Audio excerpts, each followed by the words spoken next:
Hello, this is TJ. Now, some of you have been saying that you really enjoyed the way my voice sounds and the way that I talk, and you want me to talk more. Well, I'm here to give the people what they want, and in the most awkward way possible. This is just the kind of chaotic person I am. Today, I'm planning on reading Warriors Into the Wild by Aaron Hunter. Some of you may have heard of it. I'm going to be reading the prologue in this video. If you'd like me to read more, be sure to let me know in the comments. And maybe I'll continue if you like this. I'm going to be reading from my very old copy of Into the Wild, one I have had since the first grade. So maybe we'll get some ASMR book page turning sounds. Warriors Into the Wild by Aaron Hunter. Prologue. A half moon glowed on smooth granite boulders, turning them silver. The silence was broken only by the ripple of water from the swift black river and the whisper of trees in the forest beyond.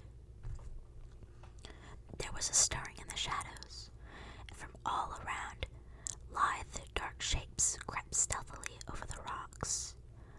Unsheathed claws glinted in the moonlight, wary eyes flashed like amber, and then, as if on a silent signal, the creatures leaped at each other, and suddenly the rocks were alive with wrestling, screeching cats.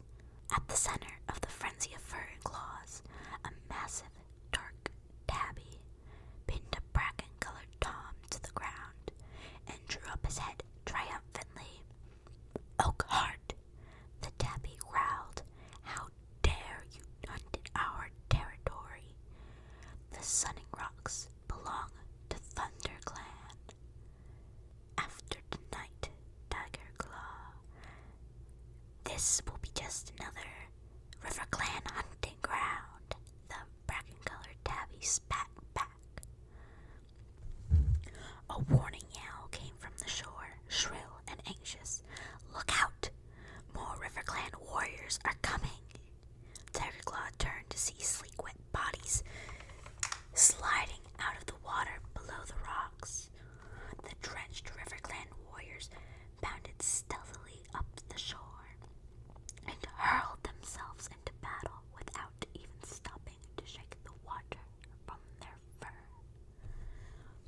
The dark tabby glared down at Oakheart. "You may swim like otters, but you and your warriors do not belong in this forest." He drew his lips and showed his teeth as the cat struggled beneath him. The desperate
expect her warriors to fight against these impossible odds.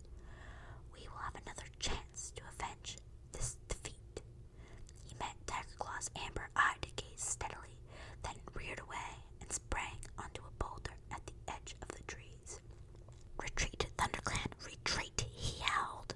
At once his warriors squirmed and struggled away from their opponents. Spitting and snarling, they backed towards Redtail. For a heartbeat, the River Clan cats looked confused. Was this battle so easily won? Then Oakheart yowled a jubilant cry. As soon as they heard him, the River Clan warriors raised their voices and joined their deputy in caterwauling their victory. Redtail looked down at his warriors. With a flick of his tail, he gave the signal, and ThunderClan cats dived down the far side of the Sunning Rocks, and then disappeared into the trees. Tiger Claw followed last. He hesitated at the edge of the forest and glanced back at the blood-stained battlefield. His face was grim, his eyes furious slits. Then he leapt after his clan into the silent forest.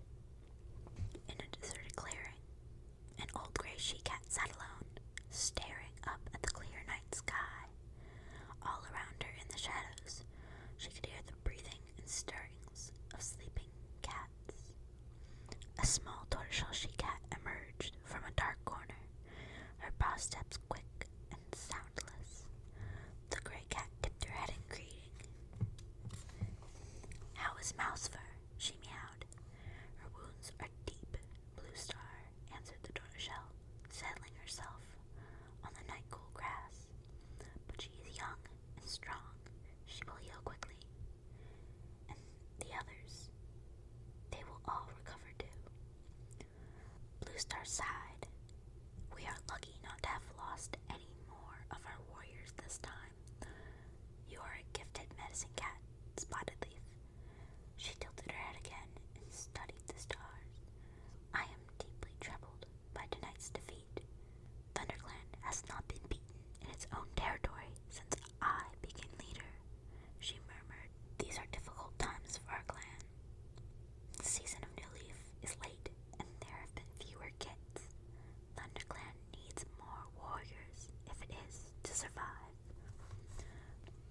"But the year is only just beginning," Spotted Leaf pointed out calmly. "There will be more kits when Greenleaf comes."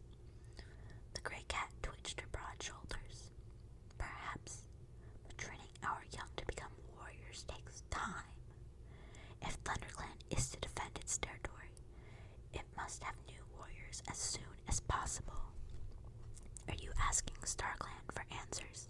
meowed Spotted Leaf gently, following Blue Star's gaze and staring up at the swath of stars glittering in the dark sky. "Is at times like this we need the words of ancient warriors to help us. Has StarClan spoken to you?" asked Blue Star. "Not for some moons, Blue Star." Suddenly, a shooting star blazed over the treetops. Spotted Leaf's tail twitched and the fur along her spine bristled. Blue Star's ears pricked, but she remained silent as Spotted Leaf continued to gaze upward. After a few moments, Spotted Leaf lowered her head and turned to Blue Star. "It was a message from StarClan," she murmured.